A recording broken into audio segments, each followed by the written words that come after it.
This is the story of a fisherman named John, who, like every day, sets out to sea in his small boat to catch fish. But on this day, something different happens. Suddenly, a thick fog descends all around, and nothing can be seen for miles. John loses his way, and as he wanders here and there, he spots a deserted boat. Out of curiosity, he ties his boat to that one and decides to go inside and take a look. As soon as he enters the boat, he is shocked. The entire boat was empty. No people, no sounds, just a mysterious silence. When John entered that mysterious boat, everything seemed completely normal. The food was fresh, the clothes were neatly arranged, and there were signs of human presence everywhere. But there was no one there. He tries to start the boat, but the engine doesn't work. John is astonished to see a lone, empty boat in such a vast ocean. He tries to look around with binoculars, hoping someone might be nearby, but a thick fog had covered everything. Disheartened, he returns to the control room and turns on the radio lying there. With the intention of sending a distress signal, John sent a message over the radio. This boat is stranded in the ocean. If anyone is listening, please respond. After sending the message, he thought he should return in his small boat now. But when he went outside, his boat was not there, even though he had tied it securely. His surprise grew even more when he saw that the thick fog all around had suddenly cleared, and the sky was completely open. It was now midday. John couldn't understand what was happening. Seeing no other way to return, he went back to the empty ship and started searching for a route using the map. Now, John tries to figure out where exactly he is and how he can get back home. The problem was that the engine of that mysterious boat was broken. If he wanted to survive, he had to fix the engine at any cost. He searched the entire ship for a toolbox, and after a lot of hard work, managed to repair the engine. This was a huge relief for him. Now the boat had started running, and he was slowly beginning to understand the direction as well. But the danger was not over yet. John goes to the control room and tries to contact someone on the radio again, but this time too, there is no response. Everything was still shrouded in mystery. Then the boy comes up and suddenly needs to use the toilet. Since no one was around, he thinks, I'll just do it in the sea. As soon as he goes to the edge, someone suddenly pushes him from behind. He falls straight into the water. The situation was extremely dangerous, but by grabbing the reel, he somehow managed to keep himself from drowning. The pressure of the wind and water was so intense that it became difficult to get back to the boat. But he didn't give up. He gathered his courage, and slowly pulling himself up with the help of the reel, climbed back onto the boat.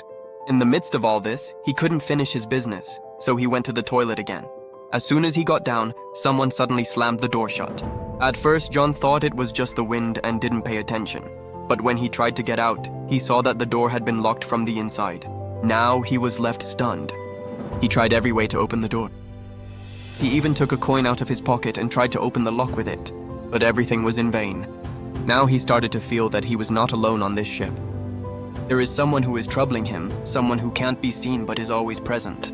He started to feel as if someone was playing cruel games with him. He shouted loudly, "Please, whoever you are, open the door. I'm not a thief, I just came to look." But there was no response. Now he understood that hoping for help was pointless. He moved towards the cabin, and what he saw inside made his soul tremble. There were bloodstains there. The atmosphere was terrifying, but he ignored his fear and picked up a pair of scissors to try to open the door. But the lock still wouldn't open. Just then, the whole boat started shaking violently, as if something big was about to happen. John was extremely frightened. Just then, his eyes fell on a window above. Somehow, he got out through that window and looked around. In the distance, he saw a massive cargo ship heading towards him. Its course was directly towards the same boat. John realized that if the ship collided, everything would be over. Now he had to save his life at any cost. He thought of signaling, but he had nothing with him. He quickly took off his shirt and started waving it vigorously so that someone on the cargo ship might see him. But unfortunately, despite all his efforts, no one noticed him. Now John had to save his life no matter what. If his boat kept moving forward, everything could end by crashing into the cargo ship. Just then, he noticed a rope hanging near the window. An idea immediately came to his mind. If he used this rope, maybe he could stop the ship.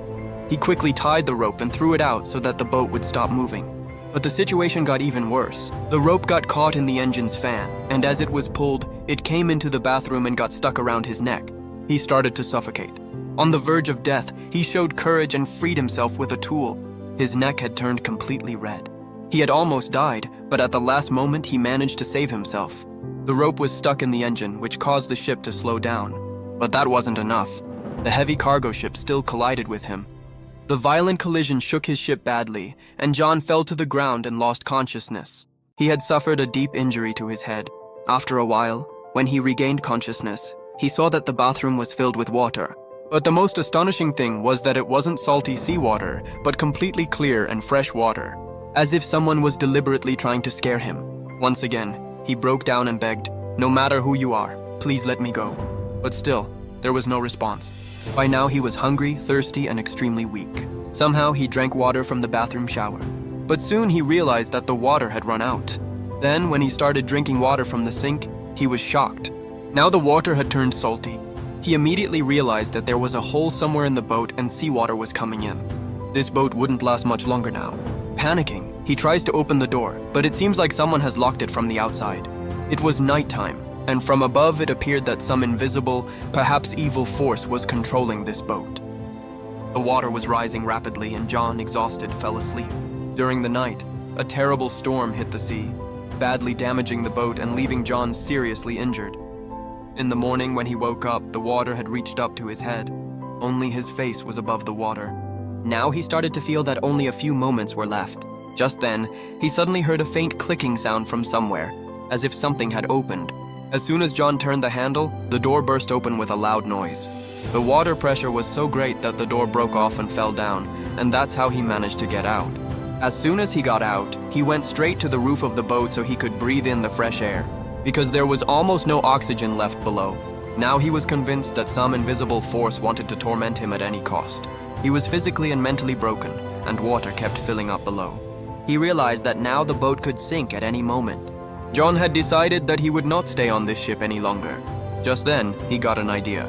He took out the airbags from the ship and used the broken bathroom door to make a small raft. He tied everything securely so that the raft would hold together. But to operate the raft, he still needed some more essential items. He gathered food, water, and essential tools from the ship and prepared himself completely. Then, without looking back, he got off the ship and slowly started moving forward into the sea on the raft. He was on the raft, and that same big boat was still standing in front of him. Several hours passed, but he neither managed to get very far, nor did the boat sink, which he had thought would go down in 5 or 10 minutes. It was still in the same condition. Just then, an idea came to his mind. If this boat hasn't sunk yet, why not try to fix the leak? If he could do that, he could travel comfortably in this sturdy boat. Thinking this, he went back to the boat. First, he fixed the leak. Then, using pipes and tools, he made a pump so that the water could be removed. With the help of the pump he had made, the seawater that had filled the boat slowly drained out. After fixing the leak and removing the water, he also repaired the other problems with the ship. He also repaired it from the outside so that there would be no further problems during the journey ahead. After finishing the work, he tried once again to call for help on the radio, but this time too, there was no response. Disheartened, he returned and took out the map to try to understand the route once again. He tried to move the boat forward, but as soon as he started the engine, the boat didn't move at all, as if it was betraying him once again. The boat was completely still, as if it had become rooted in the water, and this very thought was breaking him from within. He was completely exhausted. His hopes were fading away. Just then, he saw another ship approaching from a distance. Now he had only one option left: to reach that ship using his small raft. He immediately climbed onto the raft and quickly headed toward the ship. But just then, the ship suddenly started to move and began approaching John rapidly, as if someone had deliberately sent it toward him. John increased his speed, but the massive ship sped up even more, and just before it could hit him, John made one last effort and decided to jump from his boat and swim toward the other boat that was disappearing in the distance. But by the time he got there, the boat had vanished. Suddenly, he realized that there was some evil force on that mysterious boat that wouldn't let him leave. He had made up his mind that even if it cost him his life, he would not go back to that boat. But by evening, as he kept swimming in the water, the cold began to intensify. Dolphins were swimming below, but the water temperature had dropped significantly. Unable to bear the cold, he was forced to return to the same boat. He was so exhausted and ill that he wasn't in a condition to think about anything. He simply wrapped himself in a blanket and went to sleep in the room. When he woke up in the morning, he decided once again to leave the ship. But now, he faced yet another shock. The door to the room was locked. He panicked and slowly began to break down mentally. He couldn't understand why all this was happening to him. Just then, his eyes fell on a small cabin present in the room.